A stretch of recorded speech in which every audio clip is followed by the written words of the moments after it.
مضامین سر سید، رسالہ اسباب بغاوت ہند، تاریخ سرکشی بجنور وغیرہ انہوں نے لکھی۔ آج کا جو سبق ہے اپنی مدد آپ، یہ بھی بڑے خوبصورت انداز میں سر سید احمد خان نے شروع کیا ہے۔ لکھتے ہیں، خدا ان کی مدد کرتا ہے جو آپ اپنی مدد کرتے ہیں۔ ایک نہایت عمدہ اور آزمودہ مقولہ ہے۔ اس چھوٹے سے فقرے میں انسانوں کا اور قوموں کا اور نسلوں کا تجربہ جمع ہے۔ یہ جو ایک مقولہ ہے، خدا ان کی مدد کرتا ہے جو اپنی مدد آپ کرتے ہیں، اس کی وضاحت میں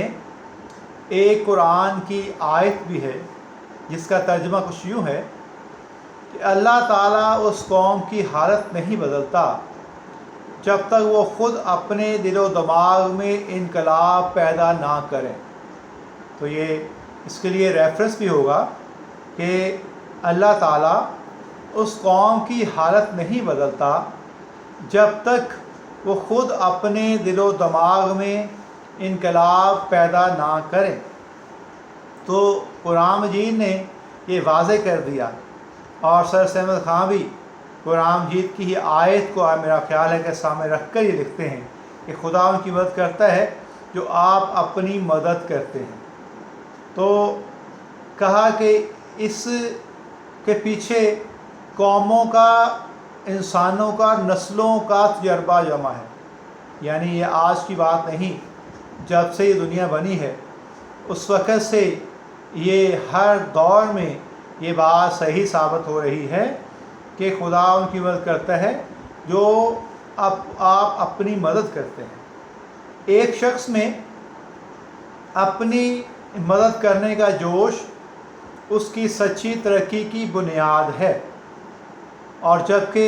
یہ جوش بہت سے شخصوں میں پایا جاوے تو وہ قومی ترقی اور قومی طاقت اور قومی مضبوطی کی جڑ ہے۔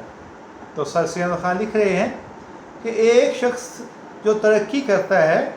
وہ ترقی اس کی اپنی مدد آپ کرنے کا جو جوش ہے اس انسان کے اندر، اس پہ انحصار کرتی ہے، وہ اس کی بنیاد ہے۔ اور جبکہ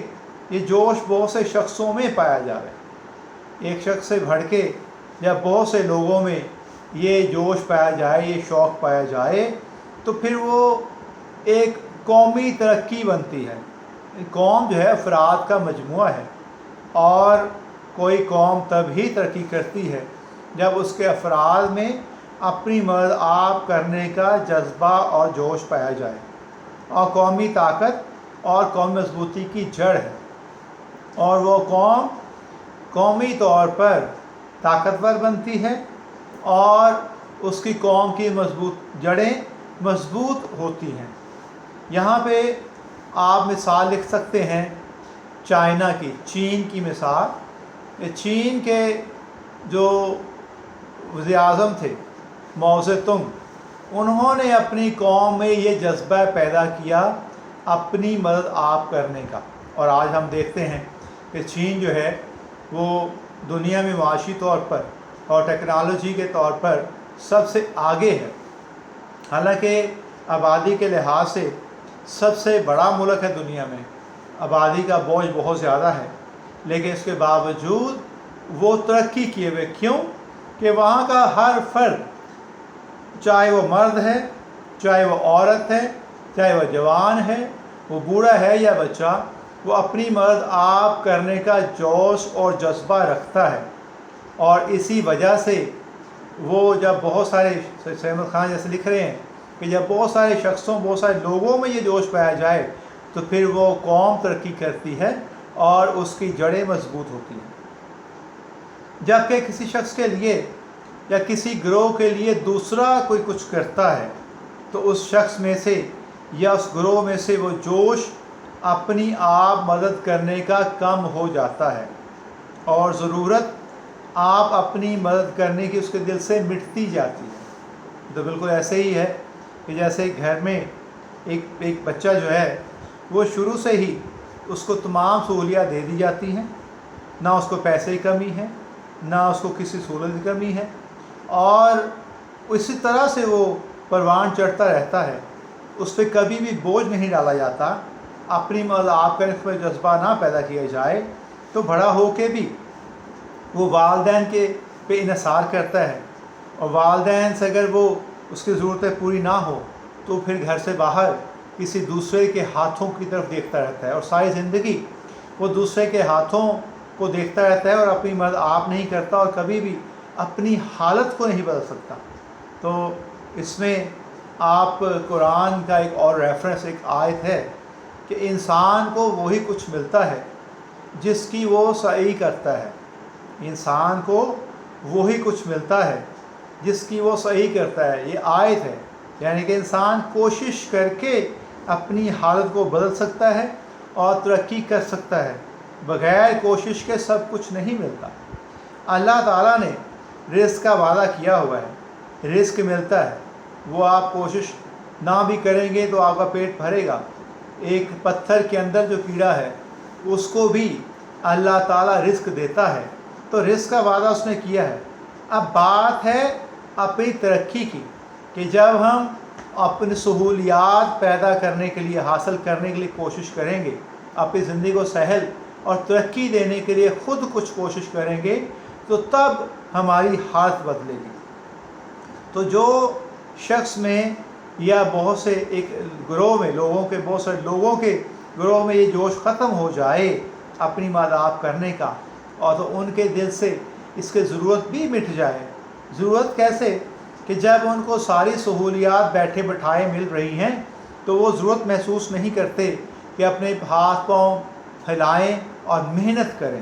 تو پھر کیا ہوتا ہے؟ اس کے ساتھ غیرت جو نہایت عمدہ قوت انسان میں ہے، غیرت جو انسان کی نہایت عمدہ قوت گردانتے ہیں سید احمد خان، اور اس کے ساتھ عزت جو اصلی چمک دمک انسان کی ہے، از خود جاتی رہتی ہے۔ ایسے شخص کی کہیں بھی عزت نہیں ہوتی جو محنت نہیں کرتا اور محنت کر کے زندگی میں آگے نہیں بڑھتا، نہ ہی گھر میں، نہ ہی اس کے دوستوں میں، اس کے رشتہ داروں میں، اور نہ ہی اور گھر سے باہر دوسرے لوگوں کی نظر میں اس کی عزت ہوتی ہے۔ گھر میں بھی، گھر سے باہر بھی عزت اسی کی ہے جو اپنی مرد آپ کرنے کا جذبہ رکھتا ہے اور کوشش کرتا ہے اور محنت کر کے زندگی میں آگے بڑھتا ہے، تو اسی کی لوگ اس کے اپنے اور غیر دونوں عزت کرتے ہیں۔ اور جبکہ ایک قوم کا یہ حال ہو تو وہ ساری قوم دوسری قوموں کی آنکھ میں ذلیل اور بے عزت ہو جاتی ہے۔ کہ جب یہ جذبہ ایک شخص سے بڑھ کر بہت سے شخصوں میں، بہت سے لوگوں میں، اور چونکہ قوم افراد کا مجموعہ ہے، تو پوری قوم میں اگر یہ اپنی مداح کرنے کا جذبہ ختم ہو جائے، اس کی ضرورت محسوس نہ کریں، تو پھر اس قوم کی دوسری قوموں کی نظر میں عزت ختم ہو جاتی ہے، اس کی قدر ختم ہو جاتی ہے، اور وہ قوم ذلیل و رسوا ہو جاتی ہے۔ جس طرح سے آپ دیکھتے ہیں کہ بہت سارے ممالک قرضے لے کر اپنے ملک کو چلاتے ہیں۔ آپ پاکستان کی مثال لے لیں، پاکستان کا قیام جب ہوا تو وہ اپنی مرد آپ کرنے کا جذبہ ان میں موجود تھا، ان لوگوں میں جو ہمارے آباء و اجداد تھے ان میں اپنی مرد آپ کرنے کا جذبہ بہت زیادہ تھا۔ اس وجہ سے وہ آگے بڑھے اور ملک حاصل کر لیا۔ اب یہ جذبہ ان میں پیدا کرنے کی ضرورت ہوتی ہے۔ جس طرح سے آپ دیکھتے ہیں کہ قائد اعظم محمد علی جناح جو بانی پاکستان ہیں، مسلمانوں کے بہت محسن ہیں، کہ جب وہ انگلینڈ سے تعلیم مکمل کر کے برصغیر واپس لوٹے تو انہوں نے دیکھا کہ مسلمانوں کی حالت جو ہے وہ اتنی اچھی نہیں ہے، اور وہ اس طرح سے بے ہمت ہیں، ان میں اپنی مرد آپ کرنے کا جذبہ بھی موجود نہیں، اور یہ سوچے بیٹھے ہیں کہ جیسے شاید اب غلامی کی زندگی ہی گزارنی ہے۔ تو قائد اعظم نے ایک دفعہ کوشش کی، لیکن مایوس ہو کر انگلینڈ واپس چلے گئے۔ یہ علامہ اقبال تھے جو ان کے دوست تھے قریبی، انہوں نے قائد اعظم کو باقاعدہ خط لکھ کر یہ باور کرایا کہ آپ ہی وہ لیڈر ہیں جو ان لوگوں کو ایک قوم بنا سکتے ہیں اور ان کو جگا سکتے ہیں اور ان کے اندر اپنی مدد آپ کرنے کا جذبہ پیدا کر سکتے ہیں۔ تب آپ علامہ اقبال کے قائل کرنے پر دوبارہ برصغیر آئے اور لوگوں کو اکٹھا کیا اور آہستہ آہستہ دیکھتے ہیں کس طرح تحریک چلائی اپنا وطن حاصل کرنے کی، پاکستان بنانے کی، اور وہ دن آیا کہ پاکستان کا قیام ہو گیا۔ جب یہ شروع میں یہ خیال پیش کیا گیا تو ہندو یہ سمجھتے تھے کہ یہ ایک دیوانے کا خواب ہے کہ برصغیر بھی کبھی تقسیم ہوگا، کبھی مسلمانوں کا اپنا علیحدہ وطن بھی انہیں ملے گا۔ یہ وہ کہتے ایک دیوانے کا خواب ہے، ہنستے تھے۔ لیکن یہ قائد اعظم جانتے ہیں کہ دن رات کی محنت کر کے انہوں نے کس طرح اس قوم کے اندر ایک جذبہ پیدا کیا اپنی مدد آپ کرنے کا، اور پھر مل جل کر کوشش کر کے یہ تحریک کامیاب ہوئی اور پاکستان بن گیا۔ تو پاکستان تو بنا لیا، اب جب سے پاکستان بنا ہے لگتا یہ ہے کہ اس قوم کے اندر سے اپنی مدد آپ کرنے کا جذبہ ختم ہو چکا ہے۔ اسی وجہ سے یہ ملک ابھی بھی ترقی پذیر ہے، ترقی یافتہ نہیں، حالانکہ اس کے بعد کے بہت سارے آزاد ہونے والی ریاستیں اور ممالک جو ہیں وہ اتنی ترقی کر چکے ہیں اور کہ ہم پاکستانی ان ملکوں میں جا کر اپنا مستقبل سنوارنے کے لیے کوششیں کرتے ہیں، محنت دن رات کرتے ہیں، اور پھر کچھ پیسہ اکٹھا کر کے اپنے ملک میں آ کر زندگی سہل گزارنے کی کوشش کرتے ہیں۔ تو یہ میں سمجھتا ہوں کہ اپنے آپ کرنے کا جذبہ جب ختم ہو گیا تو پھر وہ قوم کبھی ترقی نہیں کر پاتی اور قرضے لے کر ملک کو چلا رہے ہیں، اور اسی وجہ سے ان کی عزت نہیں دوسری قوموں کی آنکھ میں، کہ کبھی ہمارے صدر، ہمارے وزیر اعظم اگر دوسرے ملک میں وزٹ کرتے ہیں، جو جب ملک بنا ہے شروع کے ادوار میں، شروع کے دور میں، تو دوسرے ان کو بڑی فخر کی نگاہ سے دیکھتے تھے اور والہانہ استقبال ہوتا تھا۔ پھر کیا ہوا کہ آہستہ آہستہ ان کے ہمارے ملک کے صدر یا وزیر اعظم دوسرے ملکوں میں جاتے ہیں تو ان کے صدر یا وزیر اعظم نہیں بلکہ ان کے ماتحت جو ہیں وہ ان کو ایئرپورٹ پہ استقبال کرنے ان کا آتے ہیں۔ تو کیا وجہ ہے کہ ہمارے حکمران جو ہیں وہ دوسرے حکمرانوں کے نظروں آنکھوں میں آنکھیں ڈال کے بات نہیں کر سکتے؟ یہ وہی وجہ ہے کہ جب آپ کسی سے قرض لے لیتے ہیں، کسی کے احسان مند ہو جاتے ہیں، پھر آپ اس کی آنکھوں میں آنکھیں ڈال کے بات نہیں کر سکتے، کیونکہ آپ کی وہ عزت، وہ مقام نہیں رہتا جو اپنی مدد آپ کر کے آپ نے بنایا ہوتا ہے۔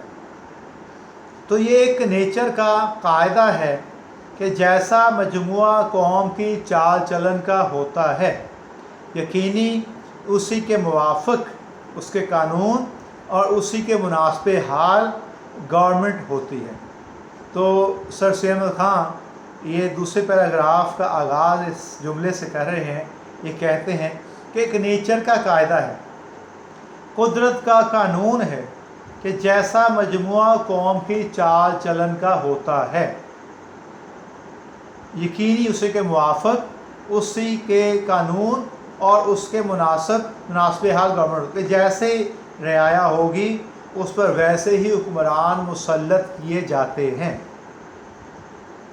جس طرح سے عام سی مثال ہے کہ آپ نے اگر جانور پالنے ہیں، کسی نے بھینسیں پالنی ہیں، تو کہا جاتا ہے کہ بھینسوں کے ساتھ بھینس بننا پڑتا ہے۔ یہ نہیں ہو سکتا کہ بھینسیں پالنے کے لیے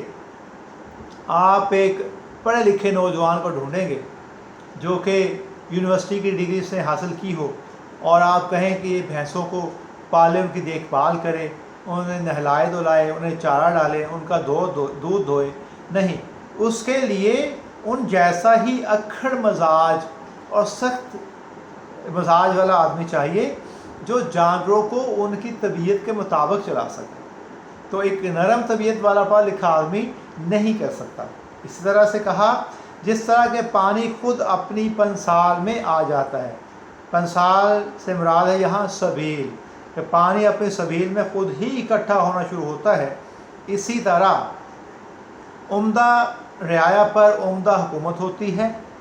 اور جاہل و خراب اور نا تربیت رعایا پر ویسی اکھڑ حکومت کرنی پڑتی ہے. سر سید خان بھی کہہ رہے ہیں کہ اگر رعایا جو ہے، قوم جو ہے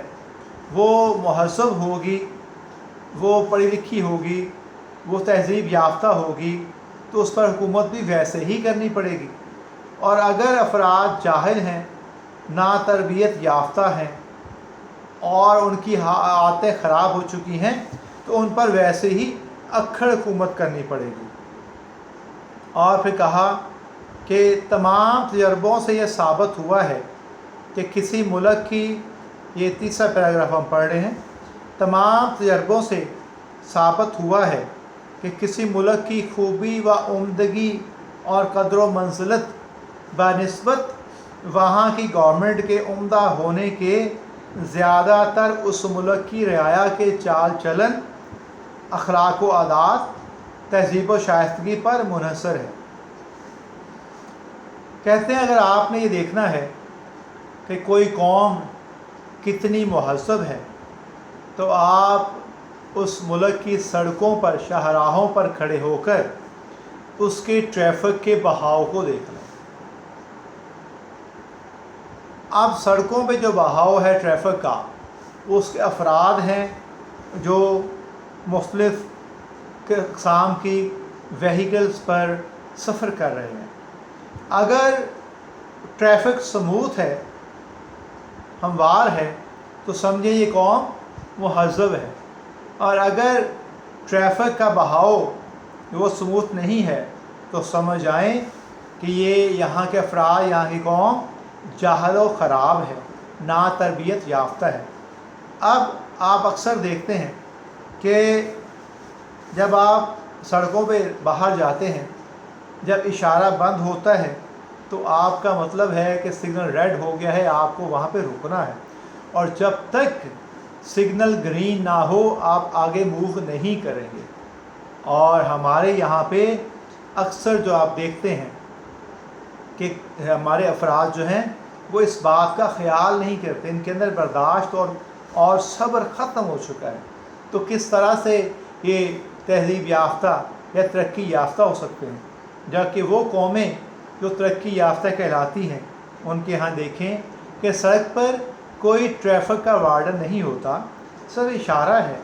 اگر رات کے 2 بھی بجے ہیں، رات کے 10 بھی بجے ہیں، یا دن کا کوئی بھی پہر ہے، ٹریفک کا رش ہے یا نہیں، تو وہ لوگ سگنلز کی پاسداری کرتے ہیں، ان کو فالو کرتے ہیں. تو وہ قوم مہذب اور تہذیب یافتہ سمجھی جاتی ہے.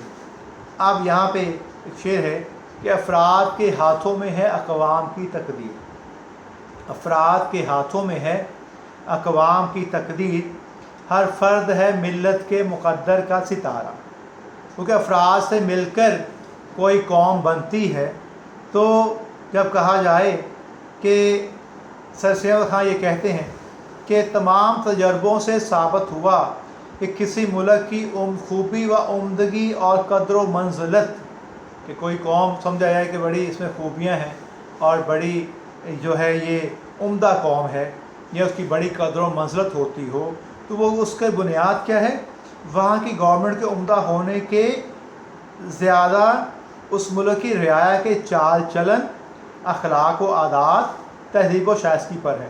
تو کسی بھی قوم کو جب یہ گردانا جائے کہ یہ بہت مہذب ہے یا عمدہ ہے، اس میں بڑی خوبیاں ہیں،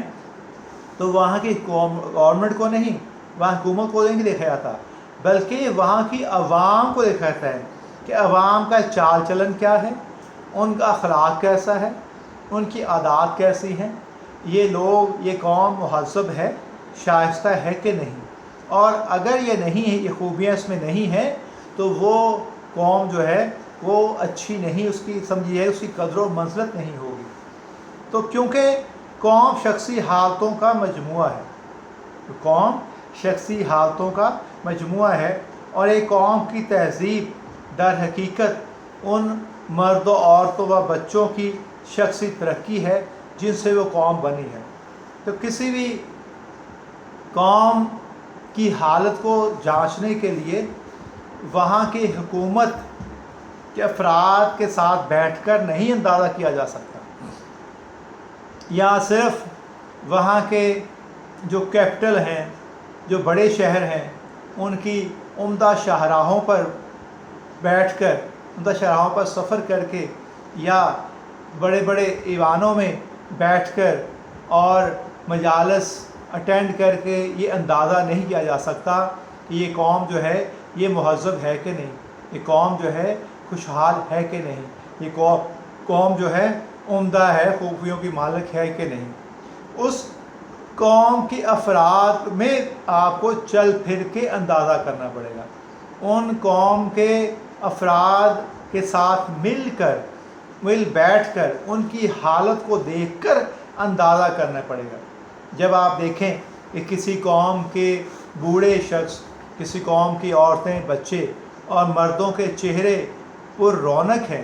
خوشحال ہیں، تو پھر آپ کہہ سکتے ہیں یہ قوم جو ہے یہ عمدہ ہے، یہ خوشحال ہے، اور یہاں گورنمنٹ بھی عمدہ ہے۔ لیکن اگر آپ اس قوم کے چہروں پر رونق نہ دیکھیں، ان قوم کے عادتیں اچھی نہ ہو، بگڑی ہوئی ہوں، تو پھر وہ قوم بہتر تصور نہیں کی جائے گی۔ تو کسی بھی قوم کے بہتر ہونے پہ ہی انحصار ہے کہ اس کی حکومت بھی بہتر، عمدہ ہوگی، اور اگر قوم کی حالت اچھی نہیں ہے، اس کی عادتیں اچھی نہیں، ان میں خوبیاں نہیں بلکہ خامیاں ہیں، تو وہ قوم عمدہ متصور نہیں ہوگی، اور اس کی حکومت بھی ان پر ویسی ہی ہوگی۔ تو سید احمد خان بھی یہی کہہ رہے ہیں کہ عمدہ حکومت ہوگی، عمدہ قوم ہوگی تو اس پر عمدہ حکومت کرنے والے افراد مسلط کیے جائیں گے، اور اگر قوم اکھڑ ہوگی اور عمدہ نہیں ہوگی، خراب ہوگی، جاہل ہوگی، تو ان پر حکومت بھی ویسے ہی اکھڑ ہی اور جاہل ہی کرنی پڑے گی، ادروائز وہ اس قوم کو چلا نہیں سکیں گے۔ جس طرح سے ایک ریوڑ کو چلانے والا اس ریوڑ کی عادات کو سمجھتا ہے، تو ان جانوروں کو وہ سارا دن اپنی مرضی سے چلاتا ہے، اور اگر وہ ایک بہت پڑھا لکھا اور یونیورسٹی کا ڈگری ہولڈر اور اس نے ٹائی لگائی ہو، پینٹ شرٹ پہنی ہو، تو وہ جانوروں کے ریوڑ کو چروانا چاہے، بیڑوں کے ریوڑ کو چرانا چاہے، تو اس کے لیے ممکن نہیں ہوگا۔ تو پھر اس مثال سے یہی ثابت ہوتا ہے کہ جیسی قوم ہوگی ویسے ہی اس پہ حکومت مسلط کی جائے گی۔ تو آج کے لیے اتنا ہی لیکچر کافی ہے۔ نیکسٹ لیکچر میں انشاءاللہ پھر ہم اگلے پیراگراف سے شروع کریں گے۔ اللہ حافظ۔